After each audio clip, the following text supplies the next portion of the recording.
my beloved Boss Mike Cervera.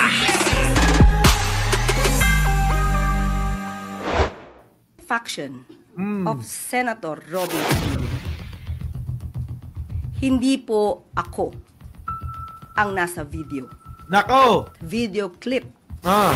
Dahil sa ating pagkakaalam, itong video na to ay lumabas na noon pa. Nako! At ibang muka Ah. ang pinapakitang binabanggit na madam. Correct. Hindi nga po ito kinover. Oo, hindi nga natin pinatulan yan, di ba?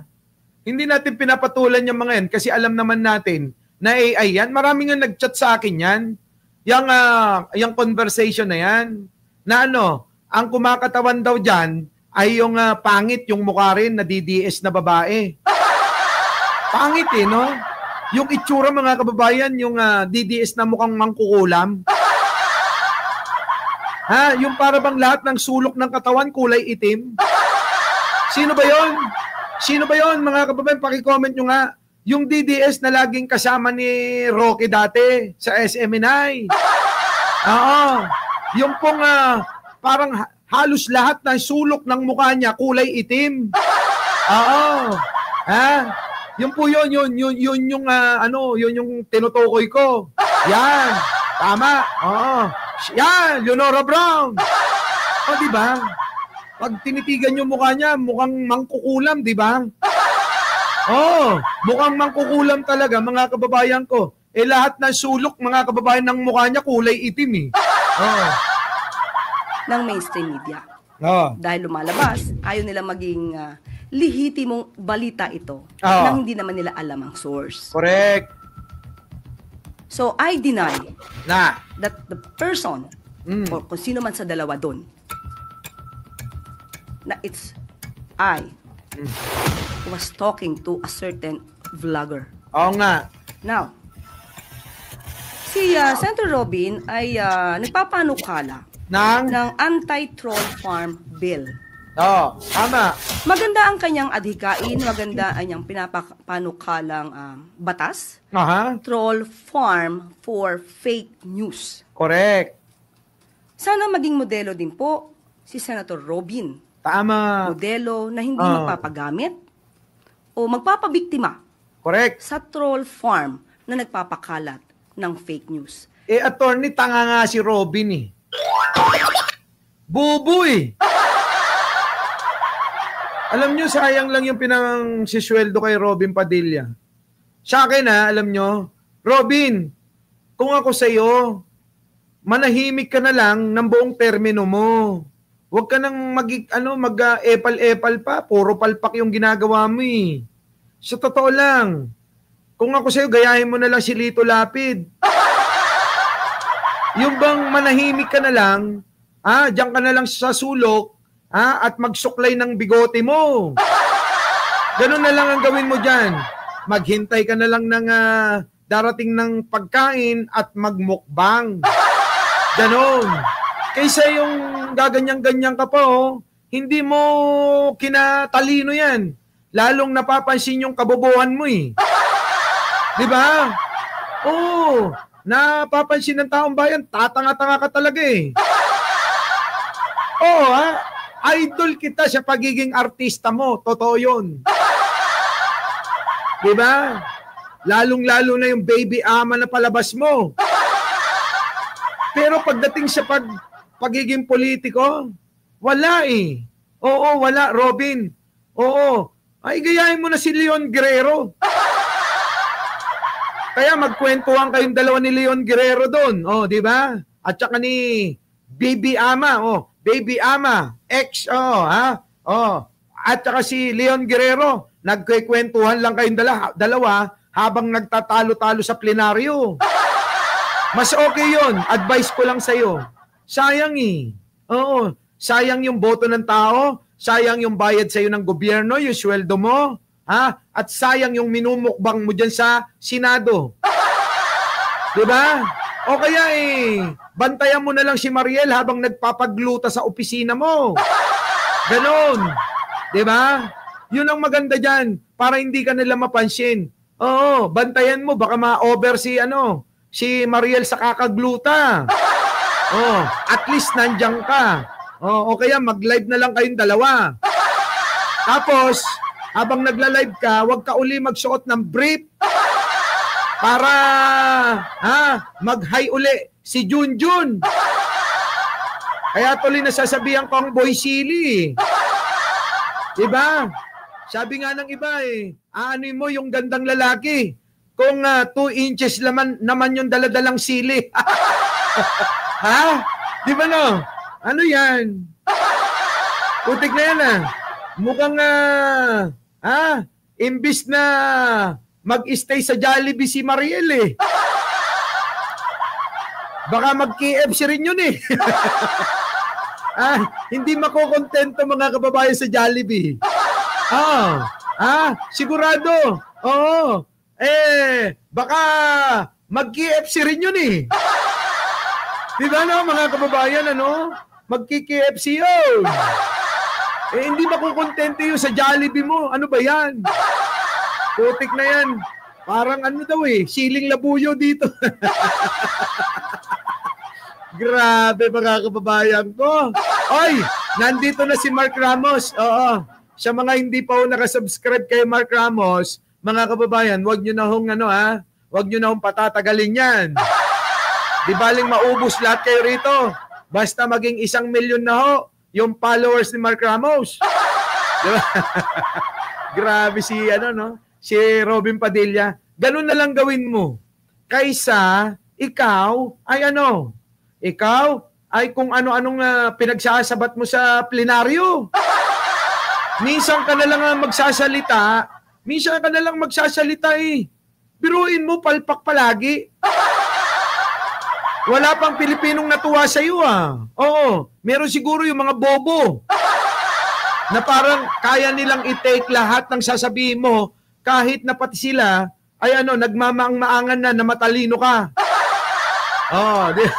Di ba? Di ba, Chess Master?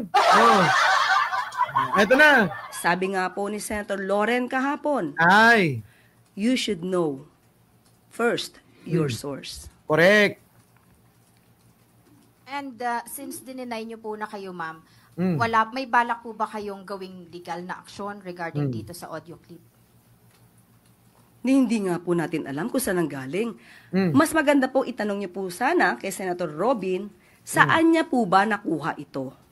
Sa TikTok! Nagkalat sa TikTok yan, mga kababayan. Nagkalat sa TikTok. Diba? Alam ko kung sino gumawa niyan buti na lang dumating si Espaltos, Thank you naman, Espaltos, Oo, sino pa ba yung isa kanina?